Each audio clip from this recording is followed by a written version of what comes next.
Jangan lupa like, komen, dan subscribe channel YouTube TVRI Bengkulu dan nyalakan lonceng notifikasinya.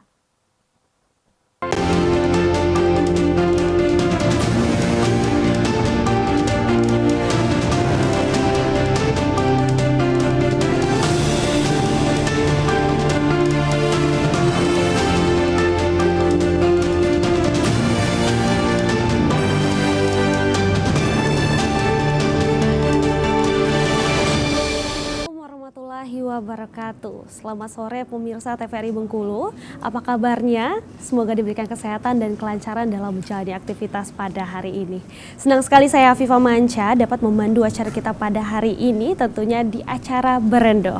Hari ini tentunya Kamis 7 September 2023 kita akan membahas sebuah tema yang dimana temanya adalah mural di era digitalisasi, dan untuk itu nantinya kita akan berbincang-bincang dengan narasumber kita yang sudah kita hadirkan pada hari ini. Dan langsung saja kita sambut, ini dia ada Mas Evan Sudiwiyanto, seorang muralis ya Mas, dan di sampingnya juga kita sudah kehadiran Ahmad Satrio Nugroho, seorang muralis dan juga kaligrafi nih.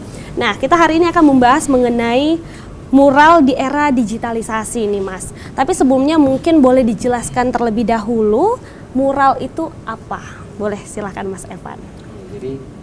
Jadi mural itu adalah seni lukis yang dilukis di bidang permanen dan mempunyai volume yang besar itu. Mural itu. Jadi dulunya mural itu terdapat di goa-goa atau kayak gitu, mural yang berada di tembok-tembok goa itu termasuk mural, lukisan-lukisan yang tuanya itu. Nah, kayak gitu kalau kira-kira mural. Berarti mural ini yang biasanya dilukis di dinding itu di ya dinding, Mas di ya? tembok permanen pokoknya. Tembok permanen, apapun itu tentunya bisa digambar dengan volume yang lebih besar tentunya ya. Terus kalau mural itu lebih ke kuas dia. Beda sama aerosol atau kita boleh sebut cat semprot itu masuk dalam graffiti. Baik, berarti ini ada perbedaan ya di antara kalau ini. graffiti itu lebih ke font dia kebanyakan. Kalau mural itu gambar. Tetap menggunakan kuas tadi ya Mas biasanya ya. kritikan atau segala macam itu masuk mural juga. Baik. Nah, kalau untuk tekniknya sendiri nih, ini kan berarti ada perbedaan ya antara mural dan juga graffiti ini. Nah, untuk tekniknya sendiri itu perbedaannya selain kuas dan juga cat semprot itu apa lagi nih, boleh dijelaskan Mas Satrio? Iya, terima kasih. Biasanya secara garis besar ya, itu untuk teknik pembuatan mural itu cukup ada dua, di mana yang pertama menggunakan kuas, yang biasa kita temuin lah ya.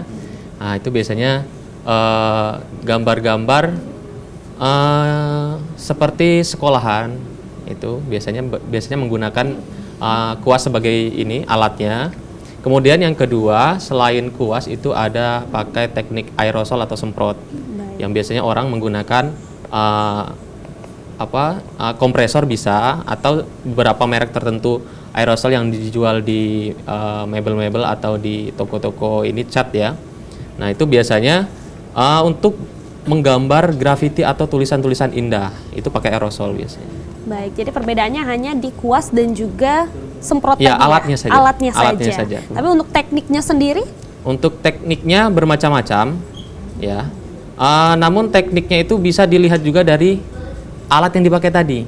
Baik. Ya, ada beberapa bagian ketika kita menggunakan kuas itu nggak bisa menggunakan aerosol. Begitu juga sebaliknya. Ketika kita pakai aerosol, ada beberapa teknik yang nggak bisa dicapai oleh kuas. Misalnya gradasi yang lebih halus itu pakai aerosol bisa. Kalau pakai kuas itu lebih susah.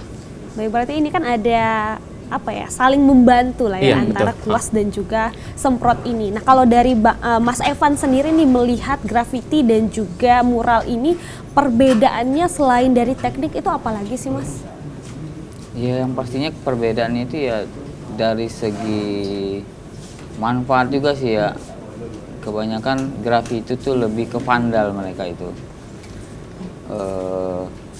lebih ke vandal ya membuat di tembok-tembok bebas gitu. Nah, kalau mural itu lebih ke komersil ya, memperindah ruang, model-model begitu. Kalau mural. Kira-kira begitulah. Berarti bisa dikatakan graffiti ini kita menggambar bebas dengan apa ya? Memuaskan untuk kita menggambar saja. Yeah. Tapi kalau misalnya mural ini memang itu tujuannya adalah untuk komersil ya.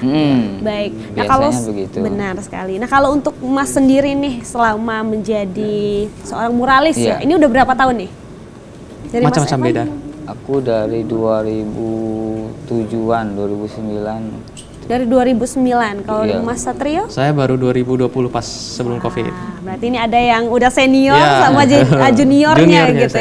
saya. Iya. Nah, kalau selama kalian menjadi seorang muralis nih, apa sih tantangannya mungkin ya? Atau mungkin di awal nih seperti apa sih kalian bisa menjadi seorang muralis ini? Karena pasti nggak gampang ya, dengan sebegitu besarnya tembok kalian harus menggambar, itu pertama kalinya seperti apa nih? Boleh dari Mas Evan. Yang pastinya satu ya harus bisa menggambar kan. Terus kalau tantangannya untuk menjadi seorang muralis itu gimana kita cara berkomunikasi sama konsumennya itu, customernya itu maunya gimana gambarnya. Dari tingkat kesulitannya juga kita harus bisa memberi masukan gitu ya sih kalau menurut aku. Karena ini tujuannya komersil tadi Iya. ya Mas ya, jadi harus ada kesepakatan nih Iya, antara. jadi kalau misalnya gambarnya kurang cocok, gimana cara kita membawa ke enaknya? Misalnya dia gambar tentang tanaman, tapi temanya industri, kan kadang tuh nggak nyambung gitu. Benar, Gimana konsep cara kita? yang di kepala kita dengan klien gitu iya. ya. Tapi kalau untuk di awal nih, kesulitannya apa sih ketika kita menggambar di tembok sebegitu besarnya, Mas?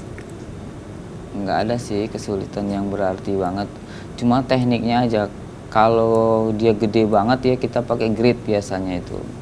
Grid itu kan bermacam-macam, ada pakai di coret-coret asal, ada juga dengan lakban kertas ditempel-tempel. Itu kalau temboknya gede kan.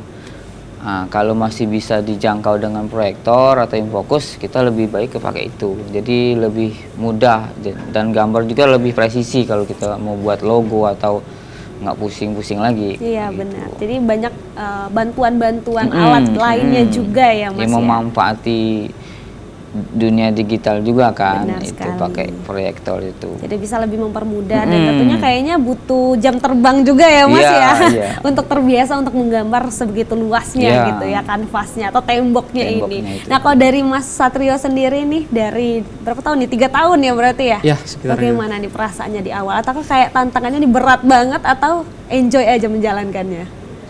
Ini kan berawal dari selepas wisuda atau pas masuk COVID, itu pas banget.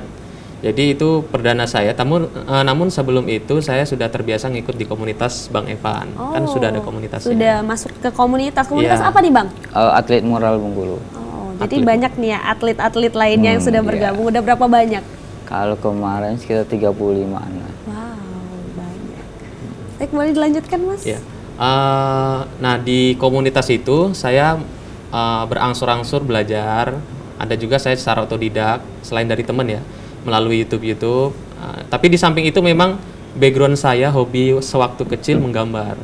Cuman mungkin medianya berbeda. Kalau menggambar kan mungkin skalanya lebih kecil daripada mural. Nah, itu letak kesulitannya di situ. Dan kita sudah terbiasa ya dengan kertas-kertas itu. Tapi kalau Iya, dinding atau beda. tembok itu kayaknya wah ini gimana caranya? Iya, kita harus bolak-balik maju ke depan, ke belakang untuk melihat ini pas nggak ini postur tubuh, misal kita gambar orang gitu.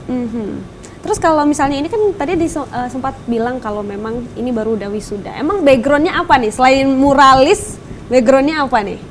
Selain menggeluti di bidang mural, saya juga menggeluti di bidang kaligrafi masjid. Oke. Ya, kaligrafi Arab ya. Tapi kalau pendidikannya sendiri?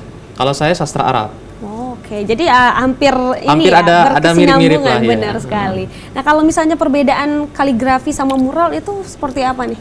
Dari Kalau Mas? kaligrafi sebenarnya ditarik secara bahasa itu kan artinya secara umum itu font biasa gitu ya. Cuman yang terbiasa di benak kita ketika kita bilang kaligrafi itu Arab. Benar ya sekali. Kan? Nah, ya itu betul. Kaligrafi yang saya tekuni itu kaligrafi Arab gitu. Yang bedanya medianya.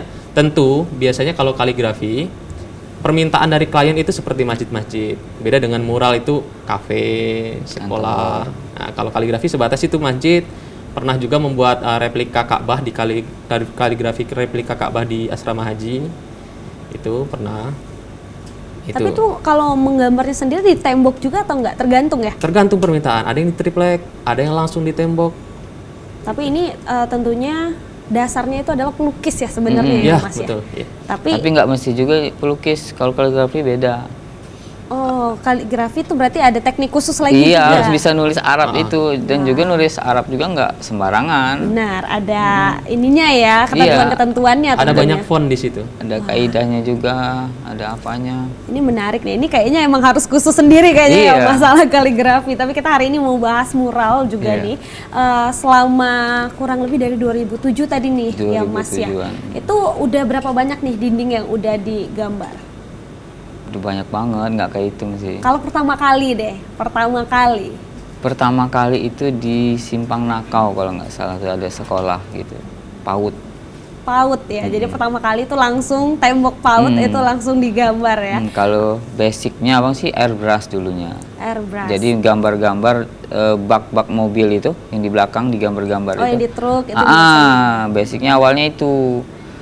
Karena agak kurang, sekarang bang larinya ke tembok. Nah, nanti kita akan tanyakan bersama Mas Evan kenapa dia berpindah nih dari Iya. teknik yang airbrush ya, Mas ya, terus ke teknik mural ini. Nanti kita akan lanjutkan setelah jeda pariwara berikut ini, tetap di Berendo.